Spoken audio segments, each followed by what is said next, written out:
જે માતાઓને ડિલિવરી થયા પછી ધાવણ નથી આવતું એ માતાઓ અહીંયા સુખડીની માનતા માને છે, તો એમને ધાવણ આવવા લાગે છે. ને જેમનું બાળક છે બોલતું નથી, બોબડું છે, તો એ બોલવા લાગે છે. નમસ્કાર મિત્રો, આજે આપણે આવેલા છીએ પાટણના સિદ્ધબાઈ માતાના મંદિરે.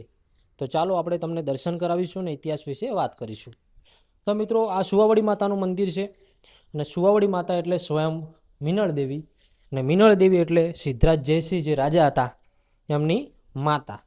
તો મિત્રો, તમે જોઈ શકો છો અહીંયા ઘણી બધી સીડીંગો આવેલી છે, ને આપણે સીડીંગે ઉતરવાનું છે. અને તમને આખી વાત કરીશું અને સુવાવડી માતાના દર્શન કરાવીશું, અને સિદ્ધબાઈ અને સધી માતાના દર્શન કરાવીશું. તો તમે જોઈ શકો છો અહીંયા, કેમેરામેન બતાવો તમે, કે અહીંયા સુવાવડી માતા કરીને લખેલું છે, તમે જોઈ શકો છો.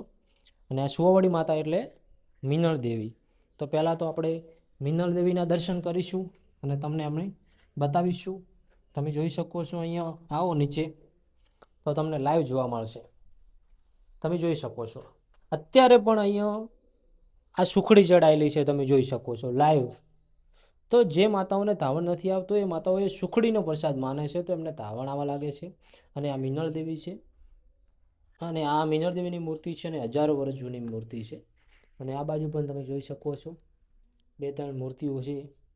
અને અહીંયા નીચે તમે જોઈ શકો છો, અહીંયા બતાવો કેમેરામેન, આ વાવ છે, સિદ્ધબાઈની વાવ છે. અને આ સિદ્ધબાઈની વાવમાં તમે જોઈ શકો છો કેટલા બધા પૈસા નાખેલા છે. ઝૂમ કરો, તમે ઝૂમ કરીને જોઈ શકો છો કેટલા બધા અહીંયા પૈસા નાખેલા છે. આ એક એવી વાવ છે કે જેમાં લોકો પૈસા પણ નાખે છે. અને મૂર્તિઓ પણ જોઈ શકો છો, બહુ જૂની મૂર્તિઓ છે, હજારો વર્ષ જૂની.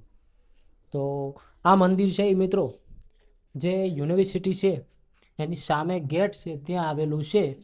તો તમે દર્શન કરવા આવી શકો છો. અને આ વિડીયોને શેર કરજો કે જેમને આવો કોઈ પ્રશ્ન હોય. અને તમે જોઈ શકો છો આ બાજુ આપણે સિદ્ધબાઈ માતા એટલે કે સધી માતાનું મંદિર છે. ચાલો એ પણ તમને અમે બતાવી દઈએ અને દર્શન કરાવી દઈએ. તમે જોઈ શકો છો સરસ મજાનું મંદિર છે. તો આ સતી માતાનું મંદિર છે. દર્શન કરાવો કેમેરામેન તમે. અને અહીંયા બાજુમાં કૂવો એટલે કે વાવ છે. તો મિત્રો, કંઈક આ હતી કહાની. ને આજે પણ અહીંયા લાખોની સંખ્યામાં લોકો આવે છે દર્શન કરવા માતાના, સધી માતાના દર્શન કરવા, સિદ્ધબાઈ માતાના દર્શન કરવા, સુવાવડી માતાના દર્શન કરવા. મિત્રો, કહેવાય છે કે 18 મહિને સિદ્ધરાજ જયસિંહનો જન્મ થયો હતો. એટલે કે આવું કોઈક સતી જ કરી શકે, સામાન્ય મહિલા ના કરી શકે. એટલે જ એમના મૃત્યુ પછી એમની અહીંયા મૂર્તિ મૂકવામાં આવી અને એમને સુવાવડી માતા તરીકે લોકો ઓળખવા લાગ્યા.